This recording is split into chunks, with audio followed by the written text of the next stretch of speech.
Welcome back to the class of biology, and we will continue with the lesson Animal Kingdom.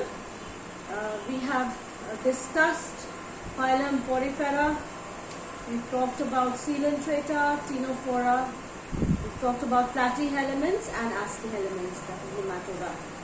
And now we will start with phylum Annelida.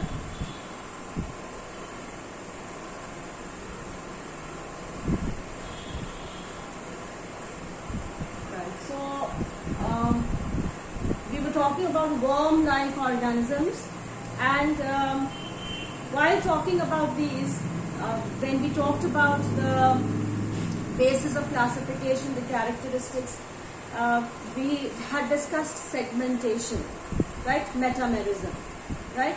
So, in the previous phylum that we discussed, we said that the organism does not have true segmentation, right? And then I also told you that as the animal increases in size, the number of segments increases, right? So that is not true segmentation, right?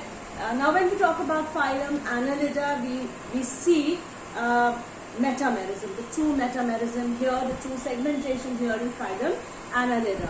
So these are cosmopolitan in distribution, means they are found everywhere. They are marine, freshwater or terrestrial. They may be free living, and sometimes they are parasitic, right? So what we will write is that they are cosmopolitan, right? So they are cosmopolitan, free living, freshwater, marine, terrestrial, and even found as parasites, right? Then they show an organ system level of organization. When we say organ system level of organization, division of labor is seen over here, and we find organs that are present over here which are connected to others to form a system to function for one particular purpose, right? So they show the organ system level of organization. Then we see that these organisms are bilaterally symmetrical, right? So they are bilaterally symmetrical. Bilaterally symmetrical means that their body can be divided into two parts, and they will show equal, or we can say they will show mirror images, right? So they are bilaterally symmetrical. Then we see that they are triploblastic. Triploblastic means having three germ layers: the ectoderm, mesoderm and endoderm, right? Then they are coelomate, or we will say they are truly coelomate, right? So coelomate simply means that true coelom is present in this. And then what I told you in the beginning of when I was explaining phylum Annelida, in the beginning I told you true segmentation. So we say that they are metamerically segmented, right? So they are metamerically segmented, and they are worm-like organisms, those wriggly worm-like, right? So they are worm-like organisms, right? I'm sure everybody must have seen an earthworm, right? So the earthworm belongs to this phylum Annelida, right? Paired appendages, if they have, are never jointed, right? So they don't show jointed paired appendages, even if they have paired appendages, right? And then locomotion is by chitinous setae, right? So sometimes setae are absent, right? So they locomotion is through setae, right? Now setae are those small hair-like structures that are present which help in locomotion, right? So these are the structures made up of chitin, right? So chitinous setae means they are made up of chitin. Aquatic annelids like Nereis, right? They possess lateral appendages, parapodia, which help in swimming, right? Lateral, sideways, right? So in nereis, parapodia, this is the lateral appendages. If you look at the whiteboard, this is the side, right? So the lateral are the sides. So here the parapodia are present, which help in swimming. Then the digestive system in these organisms are complete, right? So the digestive system is complete.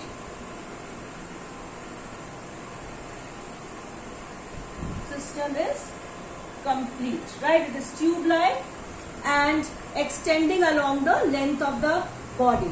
So digestion is extracellular. So the tube-like structure, complete, extending to the length of along the length of the body. That means from the mouth right till the end of the body. Right? Blood vascular system is closed type. Remember we talked about the circulatory system being open and closed. So here the blood vascular system is closed. So they show a closed type of blood vascular system. Right? What does it mean? Closed blood vascular system? That means blood flows in closed vessels. Respiration is by the general body surface or by gills. Now if they are aquatic, then of course gills are present. Otherwise respiration is through the general body surface.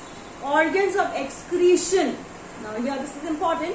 Organs and excretion are metamerically. Metamerically means they are segmented. So these organs of excretion are also repeated metamerically.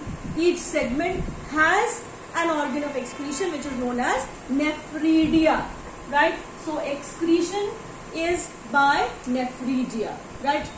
Present on the metameric segments. So excretion by nephridia.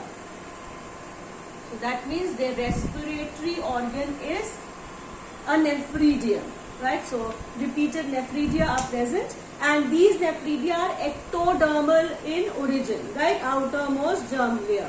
It arises from that. So they are ectodermal in origin. And the nervous system consists of a pair of cerebral ganglia, right? A knot of nerves that arise, right? So cerebral ganglia. That means nervous system consists of a ganglia. Cerebral in the head region, right? Cerebral region, right? Sense organs. Now they have taste buds. They have photoreceptor cells that can identify the light. Photoreceptor cells. Eyes and statocyst bodies are present, right? They are if we talk about earthworms are hermaphrodite, whereas nereis are unisexual, right? So they may be hermaphrodite and they may be unisexual also, and they possess a high power of regeneration, right? So I'm writing it here. They may be hermaphrodite, being bisexual, or they may be unisexual also, right? So if you talk about examples, one I told you is earthworm, and the scientific name is Ferritima, right? So earthworm is their nereis, that is sandworm is their leech. I'm sure you must be aware of this organism leech, right? It sucks blood. So that also belongs to phylum Annelida. So that was about phylum Annelida, and we move on to the next phylum, that is phylum Arthropoda. Right, the largest phylum in the animal kingdom is phylum Arthropoda. So now we will talk about the largest phylum, that is phylum Arthropoda, and whatever insects we see, they belong to this phylum, right? So largest group of animals are found in phylum Arthropoda, right? So Arthropoda.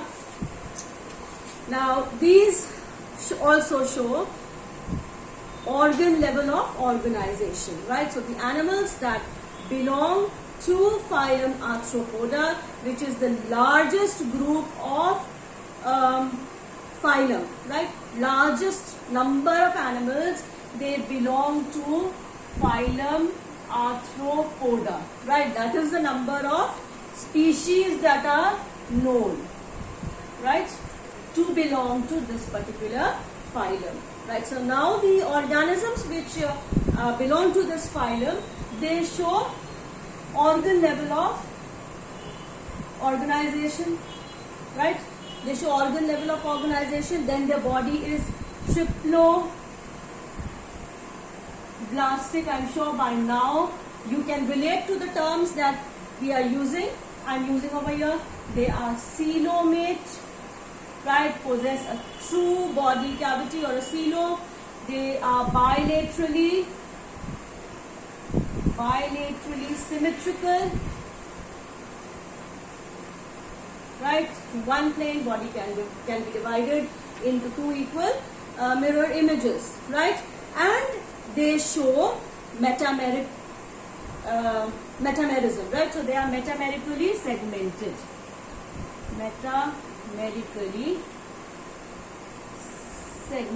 Metamerically segmented means true segmentation is found in these organisms, right? So they show organ level of organization, right? Organ system level of organization. I just put the word system.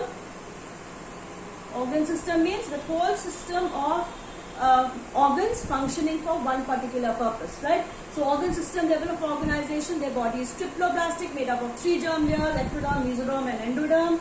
Then their coelomate, possess true body cavity or true coelom is present. Then the body is bilaterally symmetrical. I just explained the term. Metamerically segmented means true segmentation is found.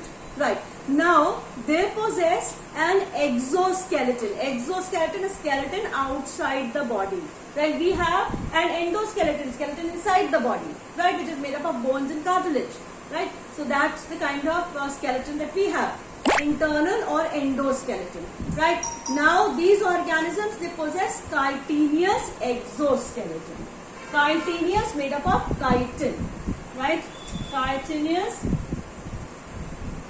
exoskeleton. Right. Now, if you remember seeing cockroach, right? So, if they're found anywhere in a great number, and when they move out, when they move away, you will find, glossy structures that they leave behind. Right? They're very thin, glossy structures that they leave behind. Right? Brownish in color. So that is their exoskeleton. Right? Now this exoskeleton, it undergoes periodic molting also. Right? So that is known as ecdysis. Periodic molting means the exoskeleton changes and a new exoskeleton grows. So they show periodic molting.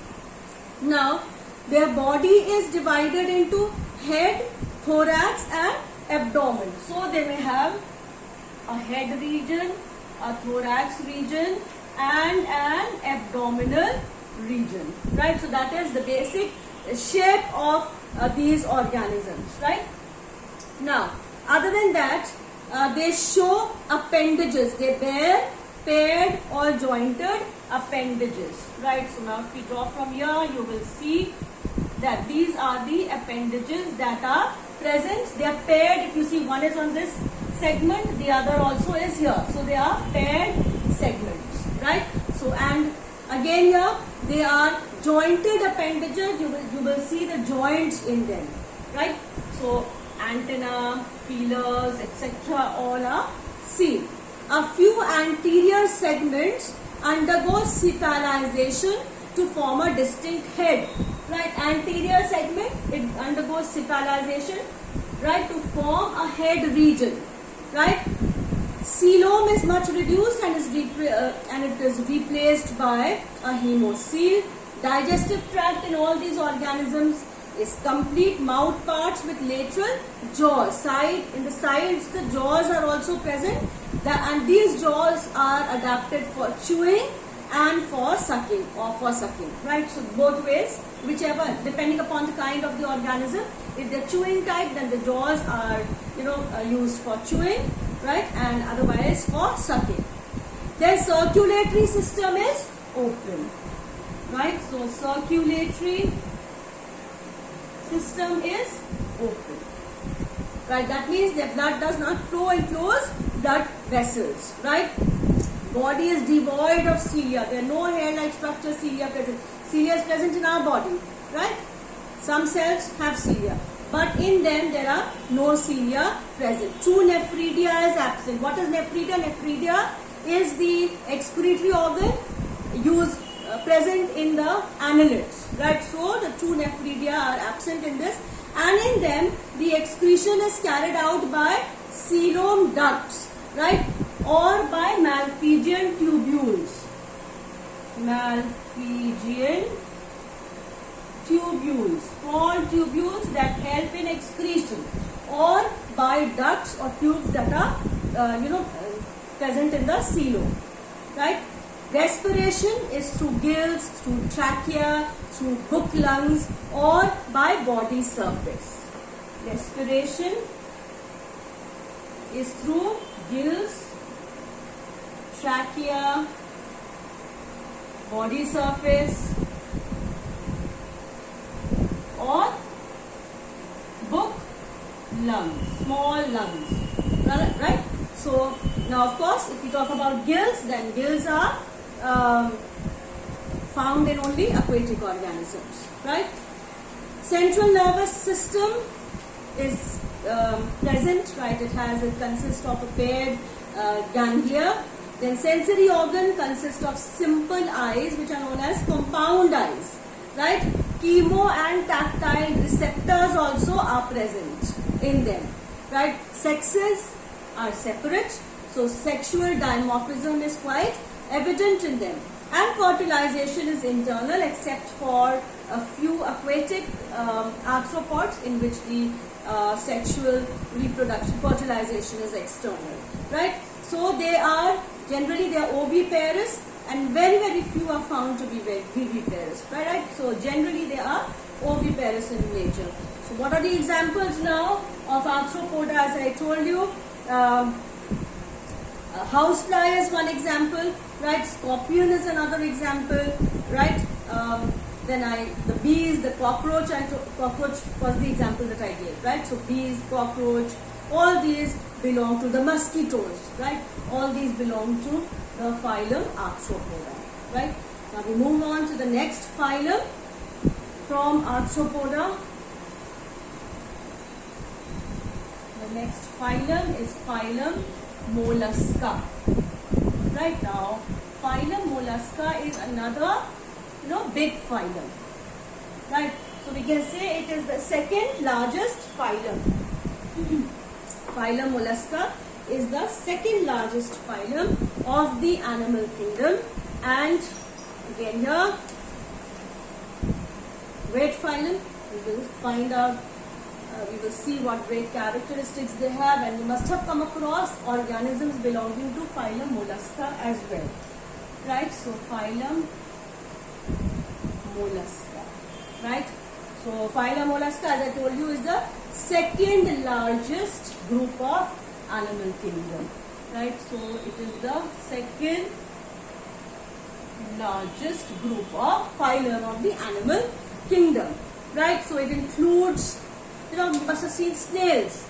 So people who have aquariums at home, they often, keep snails also in their aquarium. So these snails are found in, moist places, and they're very slow moving organisms. And if you've seen a snail, you must have also observed that they have a shell on their body. They have a head with, antlers that come out, antenna that come out, feelers they can feel, and they have, legs also that are there. So those are slow moving organisms, snails, right? And some of them are sedentary also, right? So mostly the animals that belong to phylum Mollusca are marine, but some are found in fresh water, terrestrial, and even in damp soil, right? So moisture is very important. Water is important to be present where they are found, right? They show an organ system level of organization. So they are marine. They can be found in fresh water, right? Damp soil. That is their habitat. Then they show an organ system level of organization. Right? So organ system level of organization. Body is bilaterally symmetrical. Body is bilaterally symmetrical. Right? So again they are triploblastic. Right? Coelomate, having a true coelom present. Right? And their body is unsegmented and without appendages. Their body is unsegmented, no segments present, unsegmented, and they do not have any appendage. So it is without appendages, right? Now again, if you look at these organisms, we'll see that their body is divided into head, right? Then ventral muscular foot and dorsal visceral hump. Let's see. Head is the head region, right? Then from the ventral surface, feet arise, right? And then the dorsal surface, the visceral, you can see a hump that is there, right? Hump is a kind of an dome shape, it is shaped into that type. So that is a hump. If you remember the camel's hump, right? So something like that.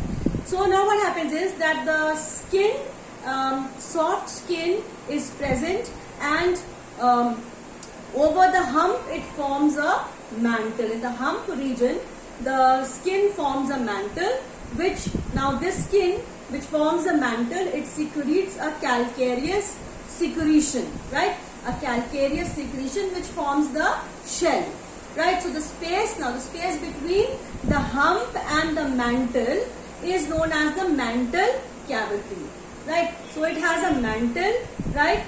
And it has a hump, and the space in between the mantle and the hump, the space is known as the mantle cavity, right? So for example, if this is the mantle, this is the hump, then this is the mantle cavity, right? So that is what they possess. Then digestive tract is complete. Digestive tract is complete, right? And then they have a very different kind of a structure that is present in their mouth, which is known as radula, right? So in their mouth they have a structure which is known as radula, and these are minute horny teeth, right? What are these? These are minute, very small, tiny, horny teeth, right? So that means they help in digestion, right? A digestive gland is also present. Circulatory system is open. So circulatory system is open type of circulatory system, which means that the blood does not flow in closed vessels, right? Then respiration is by gills or by pulmonary sac. Respiration is by gills or pulmonary sacs. That is how they respire. And excretion is by paired metanephridia, which resembles the nephridia of the, we can say the annelids, but not completely. So metanephridia. So again here, excretion by metanephridia, right? So that is how they excrete. Nervous system is, consists of, it is not very extensive, but it is present. Eyes are present. Respiratory organs for touch are there. Receptors for touch, smell, etc. are present, right? So snail, I told you, is one example of phylum Mollusca. Pila is another example of phylum Mollusca. Sepia, the cuttlefish, is another example. So, right? So there are many more examples like this. And now we move on to the last phylum of the invertebrates, or those animals which do not have a vertebral column. Right? So they are invertebrates. So the last phylum of the invertebrates is phylum Echinodermata. Right? So phylum Echinodermata.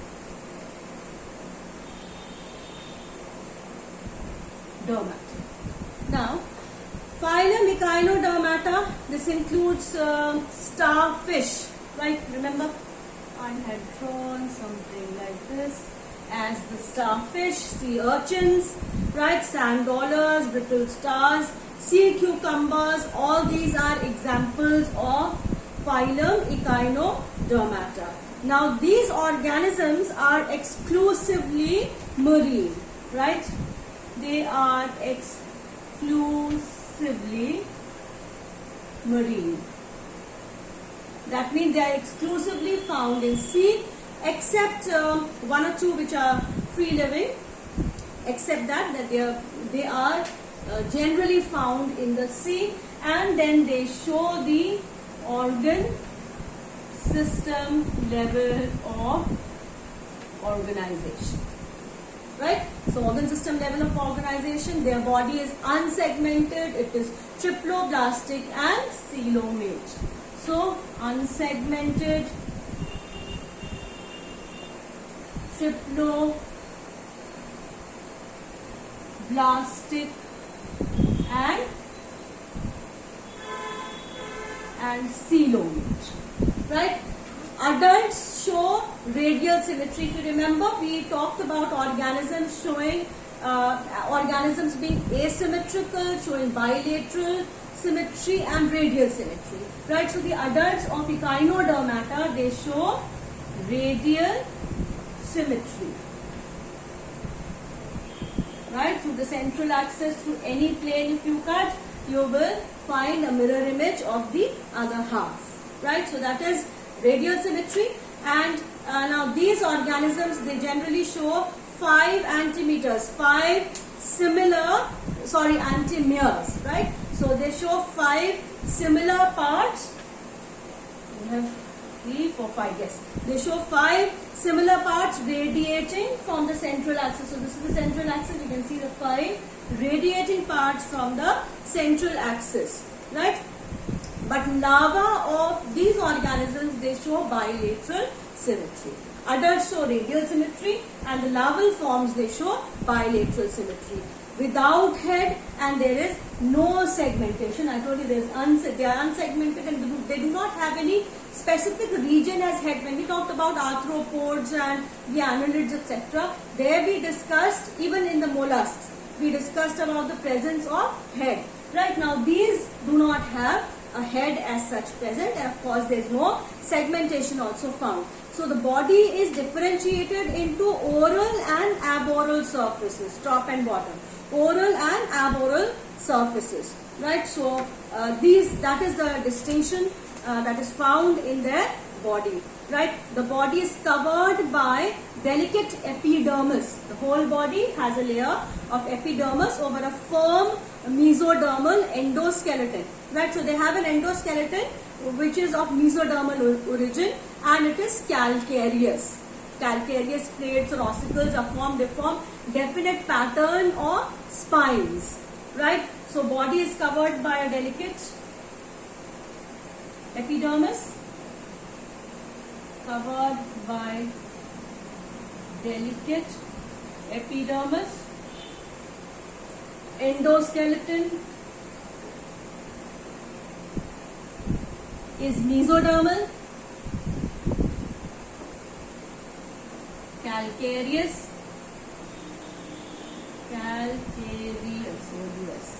Calcareous, and they form some patterns also, right? Then again, the digestive system is simple, but it is complete. That means an anus is present on an oral or an aboral surface, right? So digestive system, although simple but complete.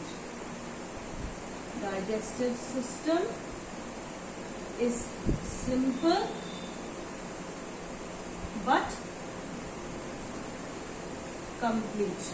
Right? Circulatory system or hemal system is reduced and is represented by only a lacunate tissue. That is, blood vessels lack definite walls and are enclosed inside coelomic channels. You know, out of the coelom, there are certain channels that are made. So in that the blood flows. Right? So they do not possess an excretory system. So we say that the excretory system is wanting in these organisms. Right? Sexes are usually separate. So they show sexual dimorphism.